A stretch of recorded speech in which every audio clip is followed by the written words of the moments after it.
นางเซลอายุประมาณ12หรือ13ปีอยู่บ้านนาคำพันธ์เมืองมหาไส้แขวงคำมูลปัจจุบันนี้ก็ยังบ่มีห้องห้อยเนาะที่จะเห็นเลยนะญาติพี่น้องเพิ่นก็หมดหนทางแล้วจักสิไปตามหาทางใด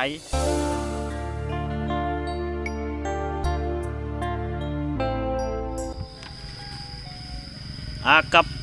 ทักทายสบายดี FC ทุกคนนะวิดีโอนี้ก็เฮาสิมาแจ้งมาตามหาคนนะมีพี่น้องทางแขวงขมวนเพิ่น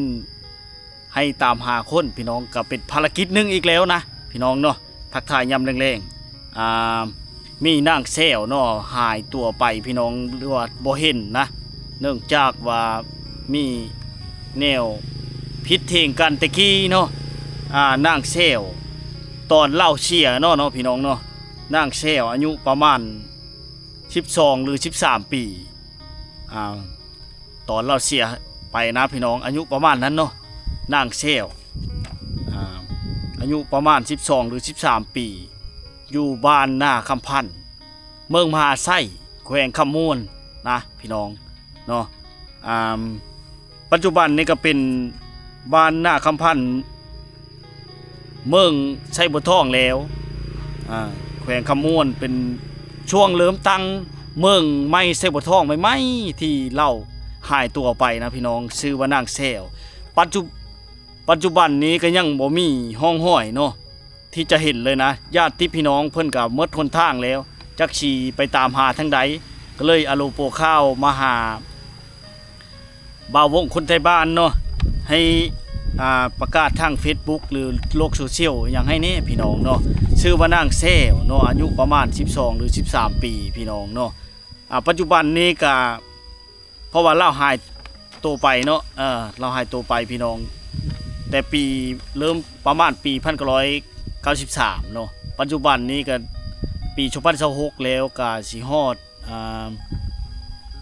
45หรือ46ปีทุกคนเนาะเป็นลูกของแม่ผางหรือแม่เท่าผางแล้วก็พ่อขันเนาะอยู่บ้านหน้าคำพันธ์เมืองมหาไส้แขวงขมวนพี่น้องจดละเอียดอยู่พี่น้องเลยแล้วก็มีอายน้องล่าวอยู่5คนเนาะอายน้องน้ำกันอยู่5คนลูกกกเนาะอายของล่าวเท้าชื่อว่าผู้ที่1ชื่อว่าเท้าคำพองเนาะผู้เป็นนายผู้ที่2ชื่อว่าเท้ากองผู้เป็นนายผู้ที่3ชื่อว่าเท้าคูนผู้เป็นนายผู้ที่4นางแซวผู้ที่หายตัวไปเนาะผู้ที่5เท้าบุญคำผู้เป็นน้องไซลาเนาะนางแซวนี่ได้หายตัวไปตั้งแต่ปี1993นะประมาณนั้นพี่น้องตั้งแต่มือเริ่มตั้งเมืองไม่ไส้บัวทองเนาะในอดีตนี้ช่วงนั้นนี่บ่มีไฟฟ้าบ่มีสัญญาณโทรศัพท์บ่มีสัญญาณอินเทอร์เน็ตนะทุกคนเฮ็ดให้บ่จักสิติดต่อทางใดเนาะและก็ฮู้ปลาก็บ่มีพี่น้องเนาะถ้าผู้ใดฮู้ข่าวเนาะก็แจ้งมาหาข้าพเจ้านี่ก็ได้ทั้ง Facebook ทั้ง LINE ทั้งFacebook แฟนเพจก็ได้เนาะหรือทั้ง YouTube ก็คอมเมนต์มาได้พี่น้องบ่าววงคนไทยบ้านเนาะติดต่อมาทางนี้แหละพี่น้องหรือว่าผู้ติดต่อมาทาง Facebook ก็ชื่อว่าจานพรเนาะจานพรคือสิเป็นบ้านนาคำพันธ์นั่นแหละพี่น้องเมืองไม่ใช่บ่ทองแขวงขมวนเนาะในอดีตมันจะเป็นเมืองมหาไส้เนาะขึ้นกับเมืองมหาไส้ในอดีตเนาะและเพิ่นเริ่มตั้ง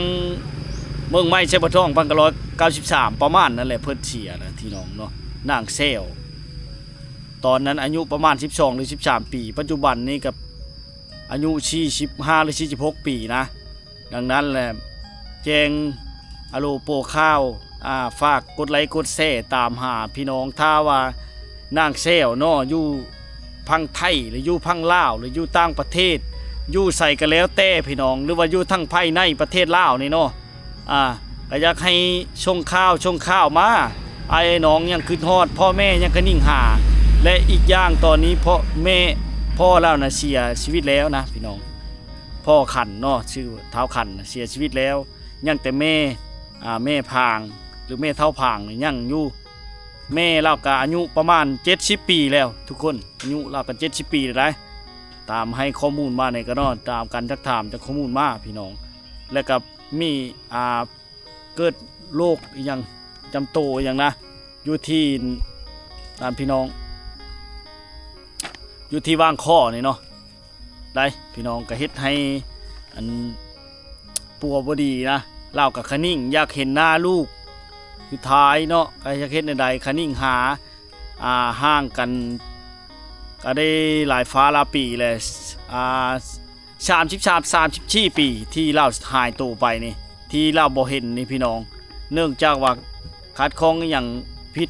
ทะเลาะทั้งครอบครัวอย่างนี้แหละตะกี้นะทุกคนและเหตุในมันหายตัวไปเลยบ่เห็นเนาะย้ำอีกทีนึงพี่น้องชื่อนางแซวเนาะปัจจุบันเนี่ยอายุสิประมาณ45หรือ46 ปีอยู่บ้านหน้าคำพันธ์เมืองไส้บดทองแขวงคำม้วนเนาะอดีตในเมืองมหาไส้ตอนเล่าเริ่มเสียไปนะพี่น้องและเพิ่นเริ่มตั้งใหม่เป็นเมืองใหม่ไส้บดทองแขวงคำม้วนประเทศลาวเนาะเป็นลูกของแม่เท่าผางหรือแม่ผางที่อายุ70 ปีปัจจุบันนี้เนาะตามหาข้าวพี่น้องแล้วก็พ่อคันได้เสียชีวิตแล้วปัจจุบันนี้เนาะมีไอ้น้องเราก็คือเห็นนั่นแหละ5 คนเนาะเล่าเป็นลูกผู้ที่4ผู้ที่5เป็นลูกชายลาดังนั้นจึงอโลโปข้าว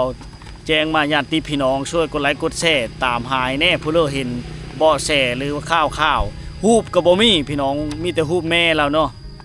ดังที่เห็นในภาพมีแต่ฮูบแม่เราเด้อพี่น้องเด้อที่ข้าพเจ้ากับบ่มีฮูบนอกจากชีตามหาใดๆนั้นเนี่ยแจ้งอโลโปข้าวมาให้ถึงญาติพี่น้องผู้ที่เคยอยู่ไกลผู้ใดได้เบาะแสบอกว่าที่อยู่ทั้งภายในต่างประเทศอยากให้เพิ่นติดต่อมาแน่พ่อแม่กับญาติพี่น้องก็คิดฮอดคิดถึงอยากฮู้เข้ากับเมิดหนทางที่ตามหาแล้วจะคิดไปตามหาทางใดติดต่อทางใดก็บ่ได้เลยเห็นข้าพเจ้าเห็นนั่นอยู่บ้านท่าก็แค้นนั่นเขาเห็นพี่น้องอยู่อเมริกาติดต่อมาเห็นเลยก็เลยอยากนั้นไปเบิ่งหมอดูหมอเดาไปเบิ่งหมอก็ยังว่ามีชีวิตอยู่นะก็เลยเป็นที่พึ่งพี่น้องเลยบ่จักแนวเอ็ดเลยเนาะก็เลยหมดหนทางแล้วติดต่อมาหาบ่าววงคนแต่บ้านนี่แหละเลือกกับฝากกดไลค์กดแชร์เนาะถ้าผู้เลอเห็นคลิปวิดีโอนี้กันในเนาะอยากให้มันเห็นนี่แหละสาธุพี่น้องอันนี้กับข้าพเจ้ากะบ่มีค่าจ้างบ่มีค่าอย่างเนาะเฮ็ดด้วยใจจริงไปมือก้อนนะครับบ่เคยได้ค่าน้ำมันอย่างเนาะแต่ก็ดีใจที่เฮาได้ร่วมทำภารกิจได้เป็นการเฮ็ดบุญอันนึงถึงชิบไรอย่างกะยามันได้ใจที่มีความสุขพี่น้องและมือก้อนเฮาก็ได้เอาไม้คำเทาไปให้น้องท่องสาวอยู่บ้านนาโมเนาะเฮาก็ให้ลาแล้วก็เอาเงินให้เราพร้อมค่าฝากมันแต่บ้านก็แสนปลายพุ่นกะยามันพี่น้องเฮาเฮ็ดโดยใจจริงนะเลือกกะผู้เราเห็นคลิปนี้ก็ฝากกดไลค์กดแชร์เนาะให้เห็นนางเซลพี่น้องอยู่บ้านหน้าคำพันธ์เนาะเมือง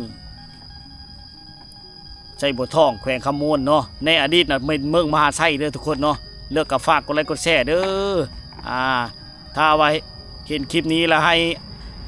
กลับต้าวขึ้นมาบ้านหรือว่าติดต่อมาหาเนี่ยติดต่อมาหาคอยก็ได้หรือว่าทั้งจานพรผู้ที่ติดต่อมาหาคอยนั้นพี่น้องอยู่บ้านหน้าคำพันธ์เนาะญาติพี่น้องเข้ากันเมื่อตามหาเมื่อทนทางแล้วเนาะบ่ว่าสิอยู่ทางภายในหรือว่าอยู่ประเทศไทยหรือว่าต่างประเทศอยู่สหรัฐอเมริกาอยู่ไสก็แล้วแต่เนาะอยากให้ติดต่อมาพี่น้องเขาเจ้าเมื่อทนทางแล้วติดต่อหาทางใดก็บ่ได้ตั้งแต่มีแต่บ้านแต่พุ่นแล้วก็บ่เห็นเลยพี่น้องถึงปัจจุบันนี้เนาะเลือกกับฝากกดไลค์กดแชร์ขอขอบใจที่จะลาเวลามีค่ามันติดตามรับชมพี่น้องเลย